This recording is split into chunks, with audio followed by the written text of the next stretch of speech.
Thế giới hôm nay xin chào các bạn. Trong thế giới hoang dã, nếu không cẩn thận, loài vật này sẽ dễ dàng trở thành bữa ăn của loài vật khác. Chính vì thế, nhiều loài động vật đã trang bị cho mình những cách để tự vệ bản thân rất riêng. Có những loài động vật tuy yếu đuối, nhưng lại có những chiêu tự vệ cũng như tấn công kẻ thù một cách mạnh mẽ, nhưng cũng tàn nhẫn đến mức không tưởng. Bởi cho dù chúng có thể triệt hạ đối thủ, nhưng cũng mang cho mình đầy thương tích. Bạn đang nghĩ đến loài động vật nào thì hãy comment bên dưới nhé. Còn bây giờ chúng ta hãy bắt đầu cuộc khám phá về 9 cách chống lại kẻ thù tàn nhẫn nhất của các loài động vật, con người cần tránh xa nhé. 9. Kiến gỗ.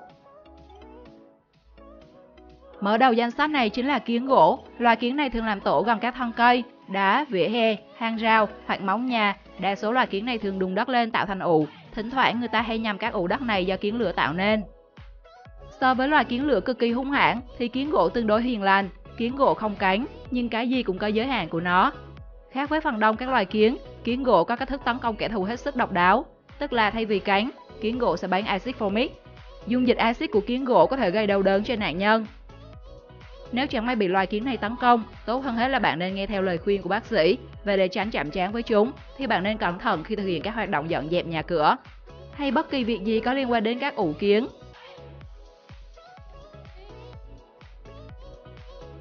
8. Thằn lằn sừng. Thằn lằn sừng cũng là một trong những loài vật khiến kẻ thù phải chùn bước, với cách phòng vệ và tấn công có 102. Bạn đang nghĩ rằng chúng sẽ dùng gai trên mình để tấn công? Nhầm rồi nhé. Khi gặp nguy hiểm, nó sẽ hạn chế lượng máu trong đầu, một khả năng kỳ diệu mà con người chẳng thể nào có được. Hành động này khiến áp lực máu trên đầu tăng lên, chui vào và làm căng phòng các mạch máu nhỏ quanh mắt và bắn ra ngoài theo hướng chỉ định của con vật. Thằn lằn sừng có thể phun máu chính xác lên đối phương với khoảng cách từ 1 đến 2 mét. Điều quan trọng là máu của nó rất hôi, có thể khiến những kẻ săn mồi hoặc có những em chó, mèo ưa thích chọc phá phải bỏ cuộc.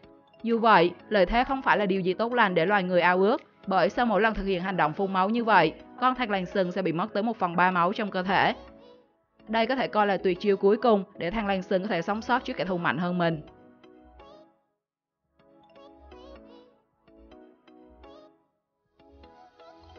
7. Cá kiếm. Nghe tên thôi là đã thấy không phải dạng vừa rồi. Cá kiếm hay sống ở các vùng biển nhiệt đới, cận nhiệt đới và ôn đới. Cái tên của loài cá này xuất phát từ chiếc miệng nhỏ và dài dùng để xiên con mồi của chúng. Loài cá này có thể bơi rất nhanh, tới 60 km/h nhờ thân hình tròn và thuôn dài. Với loại vũ khí được trang bị, trong thế giới đại dương, cá kiếm được ví như võ sĩ giác đấu giỏi đâm, bởi không ít lần người ta phát hiện xác của những con cá mập trôi dạt vào bờ, với vết thương chí mạng là bị mũi của cá kiếm đâm vào não hoặc tim. Điều này cho thấy khi gặp nguy hiểm, loài cá này sẽ liều mình đâm trực diện kẻ thù, sẵn sàng đổi mạng, kiểu như được ăn cả ngã về không. Không chỉ tấn công kẻ thù trong đại dương, cá kiếm còn không từ bất cứ ai, kể cả con người. Nhiều trường hợp, người dân đã bị cá kiếm đâm chết khi câu bắt loài cá này, vậy nên có thể đánh bắt chúng bằng lưới, bằng câu hay gì chẳng hạn, chứ đừng dại mà đuổi bắt nó dưới môi trường nước, bởi đó là địa bàn của chúng và bạn chẳng có thể ưu thế gì trước mũi kiếm của chúng.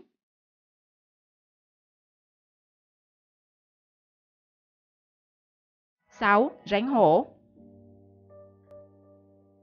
Bạn biết rằng loài rắn phun nọc là để bảo vệ chính mình. Thế nhưng rắn hổ mang luôn nhắm vào mắt đối phương, một cơ quan cực kỳ dễ bị tổn thương. Cũng chính vì điều này giúp rắn hổ có thể giữ vị trí là một trong những loài động vật nguy hiểm nhất. Khi rắn hổ mang bạnh hai bên hàm ra là lúc cực kỳ nguy hiểm, phải tránh thật xa. Xa là bao nhiêu?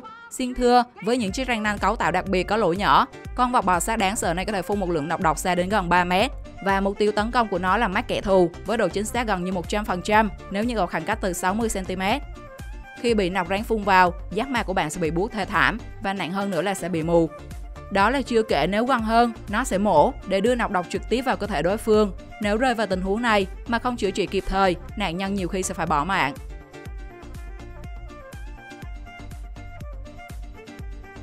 5. Nemerty. Bạn đã từng xem qua vô vàn bộ phim kinh dị, nhưng chắc bạn chưa bao giờ thấy loài sinh vật nào mà chiều dài có thể giãn ra hoặc thu lại. Lợi hại hơn là nó có thể phun dịch nhầy như mạng nhện để tấn công con mồi. Em nói chính là Nemerty, tên gọi khác là ribbonworm hay sâu banh. Sâu Nemerty có ngoại hình gần giống phần ruột già của con người. Một nhà nghiên cứu nhận định sâu Nemerty có thể dài tới 30 m, thậm chí là 60 m, dài hơn cả một chú cá voi xanh. Một điểm đặc biệt nữa của sâu Nemerty đó là chúng có cái vòi sắc nhọn. Chiếc vòi sắc nhọn này được dùng để đâm vào con mồi, cùng với đó một lượng chất độc nhỏ, tetrodotoxin, loại chất cực độc có trong cá nóc được tung ra, khiến con mồi hoặc kẻ thù bị tê liệt, khó có thể di chuyển được nữa.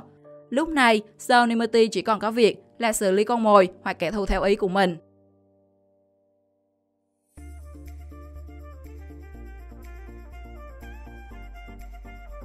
4. Cá chình điện. Cá chình điện sống tập trung ở vùng Bắc Nam Mỹ, chủ yếu tại lưu vực sông Amazon và sông Orinoco, Peru. Con trưởng thành có thể dài 2,4 m, nặng khoảng 20 kg. Sơ qua một chút thông tin cho vui vậy thôi, chứ chắc ai cũng biết rằng cá chình điện không nổi tiếng bởi vì cái vẻ ngoài tầm thường ấy. Chúng có thể khiến muôn loài phải khiếp sợ vì vũ khí lợi hại của chúng là khả năng phóng điện, tựa như các dị nhân các bạn nhỉ. Được biết, dòng điện của loài vật này có thể lên tới 800V, thậm chí vượt trên 1000V với cường độ là 1A. Đây là những con số đủ để gây nguy hiểm cho bất kỳ loài vật nào có ý định gây hấn với chú cá này, kể cả những vị chúa tể đầm lầy như cá sấu. Còn đối với những loài vật trên cạn như chó, cá chình vẫn có thể hạ gục nhanh chỉ với một lần phóng điện.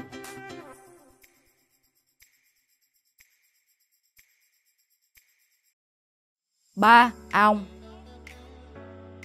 Chúng ta đều biết, ong là loài vật có tính đoàn kết rất cao, nhưng chắc hẳn bạn vẫn chưa thể biết được, những chú ong cũng giống như các samurai sẵn sàng chết vì nhiệm vụ của mình.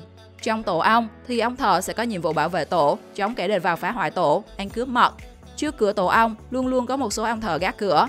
Khi báo động có kẻ địch đến, chúng lập tức xông trận đánh trả kẻ thù. Tất cả ong thợ đều có vũ khí miệng đốt, nọc độc và khi cần đánh kẻ thù, bất kỳ con ong thợ nào cũng có thể sẵn sàng dù hy sinh tính mạng. Quả đúng như vậy các bạn à. Khi một con ong thợ đốt kẻ thù thì ngòi đốt của nó sẽ đứt ra, để lại trên da thịt kẻ thù và con ong đó cũng sẽ chết theo. Có thể nói đây là những lính quả cảm nhất trong việc bảo vệ lãnh thổ của mình.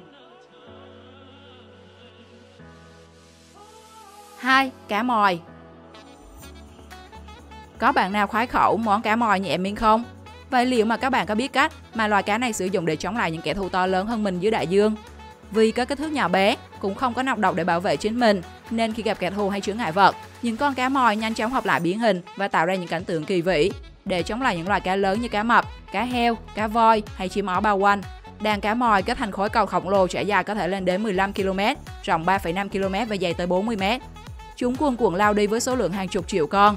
Việc di chuyển theo đàn giúp chúng tránh kẻ thù và tăng khả năng sống sót hơn so với việc di chuyển một mình. Cảnh tượng ngoạn mục như thế được gọi tên là cuộc chạy trốn của cá mòi hay hiện tượng chạy trốn của cá mòi. Và đây là một cuộc di cư vĩ đại hàng năm của loài cá này. 1. Kented plover. Kented plover là một loài chim biển nhỏ, nặng khoảng 40 g khi trưởng thành. Cả chim trống và chim mái đều có lông đen và chân sẫm màu. Vì khá nhỏ bé nên chúng chắc chắn không thể tránh khỏi sự săn đuổi của các loài lớn hơn. Chính vì lẽ đó mà loài chim này cũng có cách chống lại kẻ thù hết sức độc đáo. Những con chim bố mẹ luôn bảo vệ lãnh thổ tổ của chúng khỏi những kẻ săn mồi bằng cách đuổi bắt, chiến đấu hoặc cố thủ chúng. Đặc biệt là khi bị những kẻ săn mồi tiếp cận gần tổ, những con Kented nhanh chóng chạy khỏi tổ và bắt đầu thực hiện những màn đánh lạc hướng để tập trung sự chú ý của kẻ săn mồi vào mình và dụ chúng rời khỏi tổ. Những kế sách này bao gồm kêu gọi hoặc bò trên mặt đất vỗ cánh, trông chúng tự như đang bị thương. Nếu bạn là loài đang săn mồi, bạn có bỏ qua cho con mồi đang không có khả năng kháng cự như thế không? Sự khung ranh này sẽ bảo vệ được tổ của chúng trước sự tấn công của kẻ thù. Cảm ơn các bạn đã xem hết video. Cách chống lại kẻ thù của loài vật nào làm bạn ấn tượng nhất? Hãy comment bên dưới video cho mọi người biết nhé. Xin chào và hẹn gặp lại các bạn ở những video sau.